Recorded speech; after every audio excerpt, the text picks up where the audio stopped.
दोस्तों, बहन जी एक ऐसी लीडर हैं जिन्होंने दलित समाज को जागरूक करने के साथ साथ उनको वो पहचान दिलाई जिसके वो हकदार थे।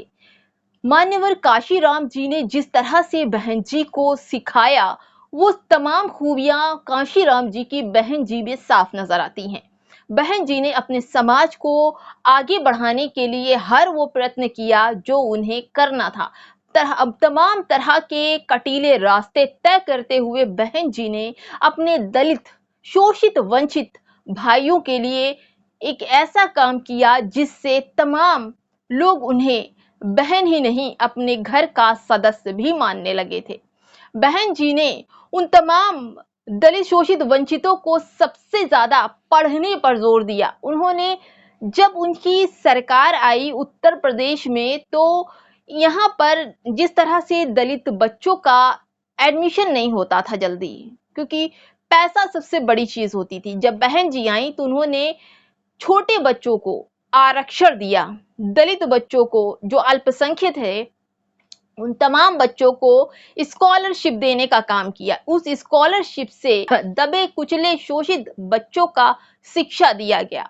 उसके साथ साथ उन बच्चों को स्कॉलरशिप के साथ साथ खाना भी स्कूलों में दिया जाना लगा। ये सब बहन जी के टाइम की बात है, क्योंकि गरीब घर का बच्चा तो पढ़ने से रहा, और अगर पढ़ने की कोशिश भी करता तो ये समाज उसे पढ़ने नहीं देता था। जो आज भी हो रहा है, ये तो बहन जी का मेहनत है, मान्यवर काशीराम जी की मेहनत है, बाबा साहब अंबेडकर के संविधान का करिश्मा है, जो आजकल अल्पसंख्यक बच्चे, दलित बच्चे जो आगे बढ़ रहे हैं। अगर वो लोग इतनी मेहनत नहीं करते तो आज हम लोग इस तरह से बैठकर अपने हक के, अपने अधिकार की और दूसरों के हक और अधिकार की बातें आपसे नहीं करते। ये बात कहने का हक हमें संविधान ने दिया, और इस संविधान को लिखने वाले बाबा भीमराव अंबेडकर हैं, और उनका साथ देने वाले, उनके सपनों को पूरा करने वाले मान्यवर काशीराम जी हैं, और काशीराम जी के अधूरे सपनों को पूरा करने वाली अपनी बहन मायावती जी हैं। जी हाँ, मैं उस दिन की बात कर रही हूँ, बच्चों को पढ़ने का और खाने का, मिड डे मील की जो, और बच्चों को स्कॉलरशिप देने का जो प्रोत्साहन, जो मतलब स्टार्ट किया था, वो बहन मायावती जी ने ही किया था। और बच्चों को आगे बढ़ाने का जो आरक्षण देना था, जो भी घर घर जाके लोगों को जागरूक करने का काम जब वो मंत्री नहीं थी तब से वो कर रही हैं। बसों के धक्के खाते हुए साइकिल चलाकर घर घर जा जाकर बच्चों को, दलितों को, शोषितों को उनके अपनी पहचान बताती थी, पढ़ने का अधिकार बताती थी कि हम तमाम लोगों को पढ़ने का, शान से जीने का अधिकार है। जिस तरह से ये समाज, मनुवादी समाज लोगों पर हावी है, उन्हें कुछ करने नहीं, अगर जो जैसा काम कर रहा है तो वही काम में ही उसको लगाया जाता था। लेकिन बहन जी और मान्यवर काशीराम जी ने लोगों को उनका हक बताया कि आप, विरासती काम है, आप इसे छोड़कर किसी और काम को भी अपना सकते हैं, ये आपका अधिकार है। जरूरी नहीं कि आपके माँ बाप ने जो काम किया है वो आपको भी करना पड़े। ये सब बहन जी और कांशीराम जी ने किया था। और आज जब बहन जी एक दलित, एक सोचने वाली बात है दोस्तों कि बहन जी एक दलित महिला है, और दलित महिला को हराने के लिए लोग उन्हें बीजेपी की बी टीम कहते हैं। 16 सीटों पर हराने के लिए लोग उन्हें टोल करते हैं कि उन्होंने 16 सीटों पर अगर बहन जी ना लड़ती तो बीजेपी जीत नहीं पाती, और इसका जो श्रेय होता वो इंडिया गठबंधन को मिल जाता है। तो दोस्तों, मैं आपसे पूछना चाहती हूँ, जीने का अधिकार हमारा संविधान देता है, चुनाव लड़ने का अधिकार हमारा संविधान देता है, हक से जीने का, हक से बोलने का अधिकार संविधान देता है। इस संविधान को लाने वाले डॉक्टर भीमराव अंबेडकर थे, तो क्या बीएसपी को चुनाव नहीं लड़ना चाहिए?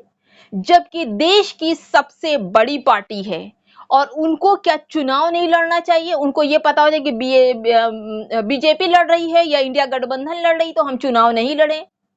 ऐसा होता है? सबके अपने अधिकार है। जिसके पास सीट नहीं है वो भी सीट लेकर आया, वो भी चुनाव लड़ा। जिनके पास छोटी पार्टियां हैं वो भी चुनाव लड़ रही। तो क्या बीएसपी देश की सबसे बड़ी पार्टी है, मायावती जी देश की सबसे बड़ी नेता है, तो क्या उन्हें चुनाव लड़ने का हक नहीं था? आपके कहने पर बहन मायावती जी अपने प्रत्याशी मैदान में नहीं उतारती? ये था कि बहन जी ने पूरे देश में अपने प्रत्याशियों को उतारा था। ये तो किस्मत की बात है, बड़े बड़े प्रधानमंत्री भी हार चुके थे चुनाव। जवाहरलाल नेहरू जी की बात की जाए, अटल जी की बात की जाए, तो वो लोग भी हारे थे चुनाव, जबकि बहन जी चुनाव लड़ नहीं रही थी, अपने प्रत्याशियों को देश में उतार चुकी थी। और ये इत्तेफाक की बात है कि 2014 की तरह ही इस बार उनको एक भी सीट नहीं मिली। तो क्या दोस्तों बीएसपी खत्म हो गई? नहीं दोस्तों, बीएसपी सबसे मजबूत पार्टी है। आज भी कुछ भी लोग कहें, लेकिन बीएसपी सबसे मजबूत पार्टी है। क्या किसी ने कल देखा था सपा को कौन पूछ रहा था कितने दिनों से? कांग्रेस 40 साल बाद सत्ता में आई है, और मायावती जी पहले भी थी और अब भी हैं। आप लोग क्या कहते हैं मेरी वीडियो पर? बहन जी का वर्चस्व है अभी कि नहीं है?